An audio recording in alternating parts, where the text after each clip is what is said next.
La chronique bourse, la quotidienne Zone Bourse, Anthony Bondin.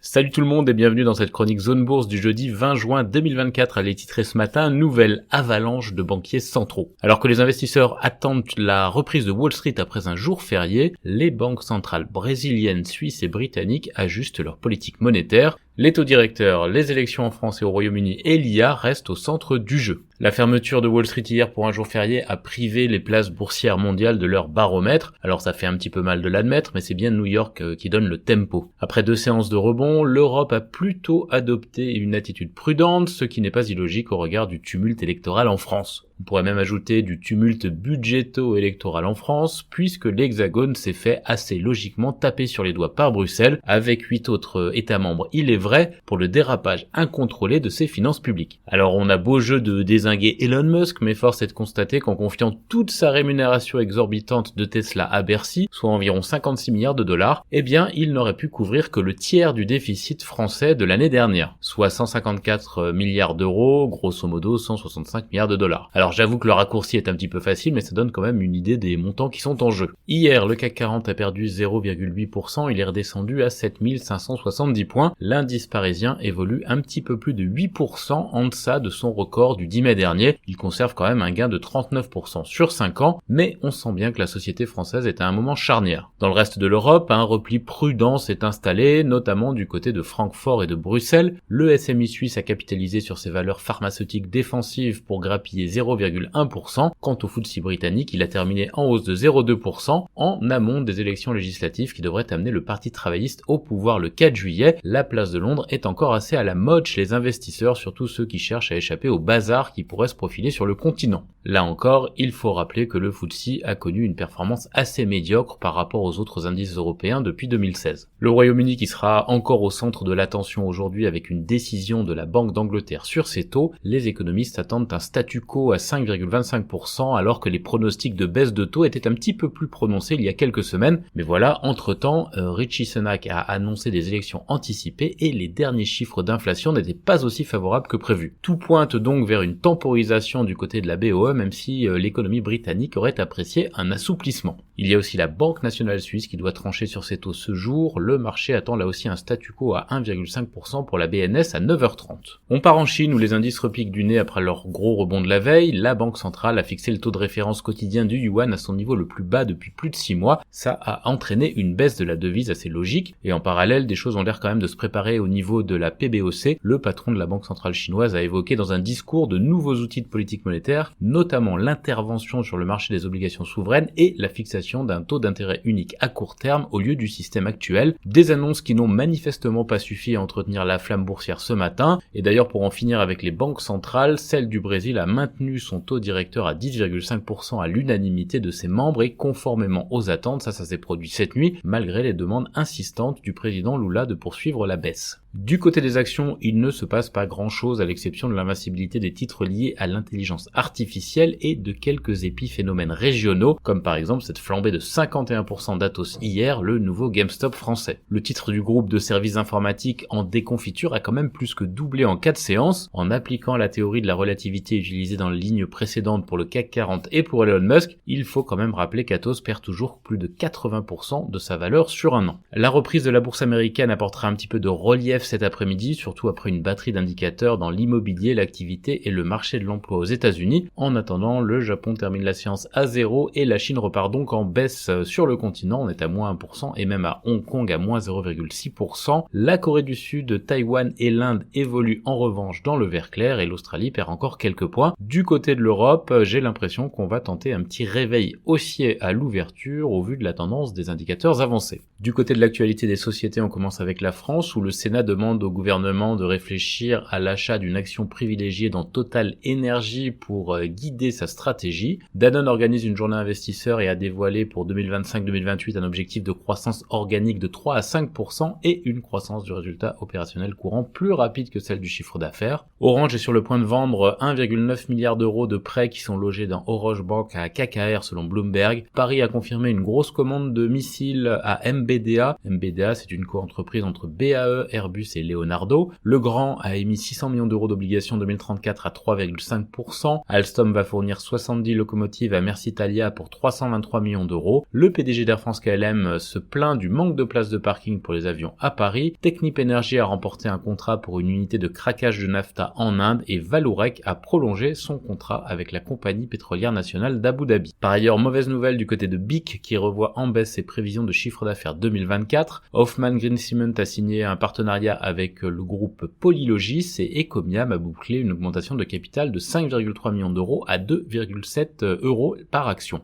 Lacroix a musclé son approche RSE, Ose Immuno présente des données cliniques, Abionics lance une augmentation de capital de 3,4 millions d'euros, Sensorion va présenter également de nouvelles données prometteuses issues d'une phase 2A, Gensight a réorganisé son financement, Gossin met fin à son contrat de distribution exclusive avec Bleed, NHOA va fournir à Statkraft un projet de stockage d'énergie sur batterie en Écosse et Metavisio a annoncé sa première livraison en Inde. Côté Ajala des publis, on a des petites valeurs, Quamplify et Pull-Up aujourd'hui. Ailleurs dans le monde, en Europe, les constructeurs automobiles chinois réclament une taxe de 25% sur les grosses voitures européennes. Mauvaise journée hier pour STMicro, Infineon et Extron à cause d'une série de nouvelles négatives, dont l'avertissement sévère de SMA Solar. BBVA prévoit de déployer une banque numérique en Allemagne. Leonardo vend ses parts dans Industria Italiana Autobus à Série Industrial. Et le duo Synergy et DEM obtiennent une commande de câbles d'énergie sous-marin de la part d'Elia. Par ailleurs, Greek Seafood interrompt ses investissements en Colombie-Britannique en raison de la nouvelle réglementation canadienne sur l'aquaculture du saumon et Roche a lancé un nouveau test du lymphome dans l'espace européen. Côté Amérique, Carlyle et KKR sont en lice pour le portefeuille de prêts étudiants américain de Discover Financial pour un montant de 10 milliards de dollars selon le FT. Apple pourrait se tourner vers un partenaire chinois pour l'IA de l'iPhone en Chine selon le Wall Street Journal et l'accord conclu avec Petrobras devrait permettre au Brésil de récupérer plus de 2 milliards de dollars. Par ailleurs, Booking alerte sur les arnaques au voyage liées à l'IA. NetJets va convertir des options en achat ferme pour des appareils Praetor, annonce Embraer. Corpay rachète la société de paiement transfrontalier GPS Capital Markets et Vanda rejette les offres de rachat de FuturePack et Cycle Pharma. Sur l'agenda des publis, on a Accenture, Kroger, Darden Restaurant ou encore Jabil aujourd'hui aux États-Unis. Dans le reste du monde, les entreprises sud-coréennes SK Innovation et SK EES envisagent de fusionner selon la presse locale et le régulateur australien s'inquiète de l'offre d'Olam sur Namoy Cotton. Voilà, c'est terminé pour ce tour d'horizon des marchés en préouverture. Je vous souhaite une très bonne journée à toutes et à tous.